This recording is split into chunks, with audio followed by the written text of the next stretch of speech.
Bulletins here in Istanbul, Turkey. I thank the government and people of Turkey for their generous and warm hospitality during this 12th session of OIC Information Ministers.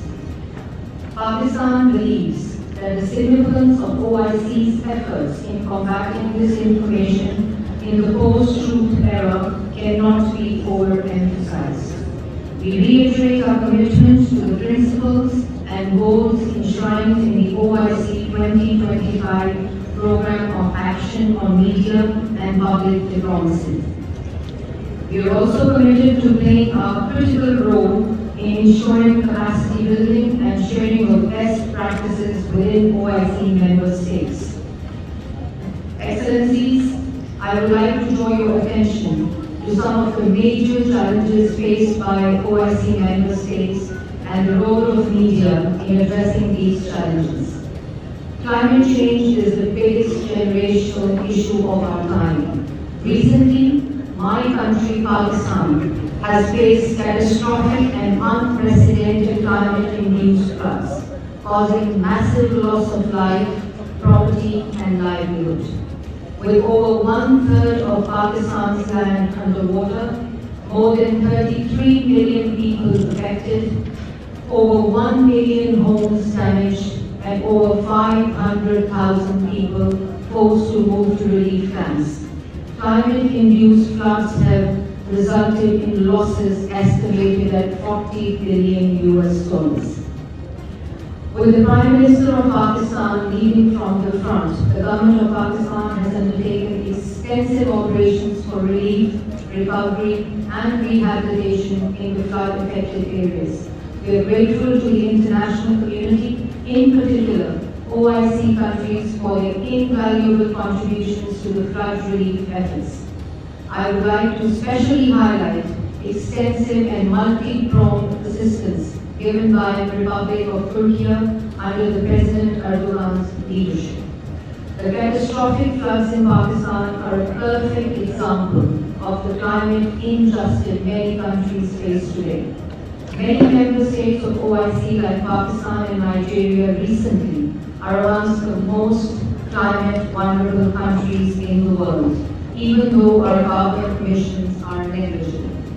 Media in the OIC member states has a responsibility to highlight and underscore the importance of urgent, unified, and decisive action by the international community to combat climate change and enhance climate financing, geared to building the necessary resilience, especially in vulnerable development countries. Ladies and gentlemen, the abhorrent phenomena of Islamophobia is not abating. Personal choices and fundamental freedoms are being constrained by denying religio-cultural symbols of faith. In our region, South Asia, hate speech and hate crimes against Muslims remain a source of increasing concern.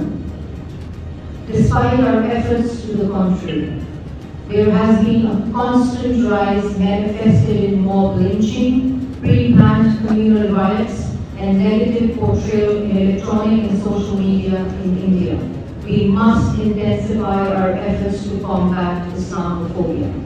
As a representative of the collective aspirations of Muslim Ummah, OIC is uniquely poised to lead this endeavor and must throw its full political and economic weight and clout in protecting the fundamental rights of Muslims and interests of Muslim minorities across the globe.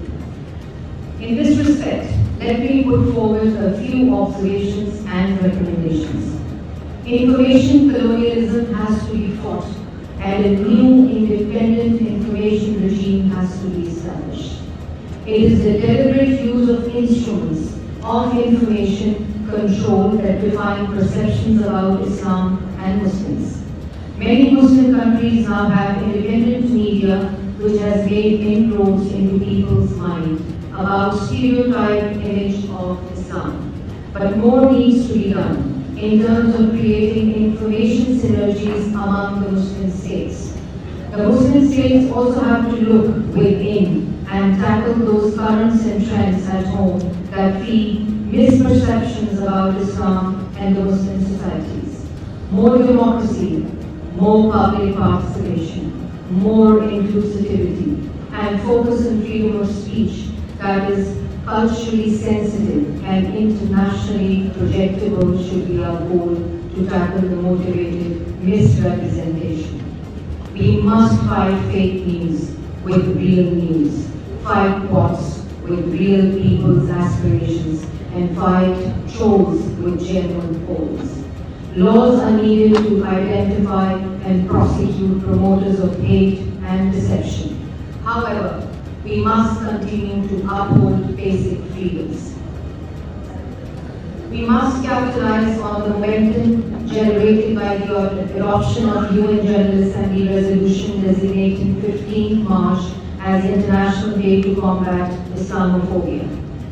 We request the OIC Secretary General and the Chair to accord priority to appointment of a special envoy on Islamophobia as mandated by the Council of Foreign Ministers resolution in Islamabad. Formation of an OIC-led panel of experts would be useful to advise the OIC in dealing with incidents of Islamophobia as well as providing the support to the victims of Islamophobia in the evolving landscape of cyberspace. Excellencies, Pakistan pays tribute to the steadfastness of the Kashmiri and Palestinian people and calls upon the media in member states to continue providing maximum coverage to the suffering and brave struggle of the Kashmiri and Palestinian people who continue to face relentless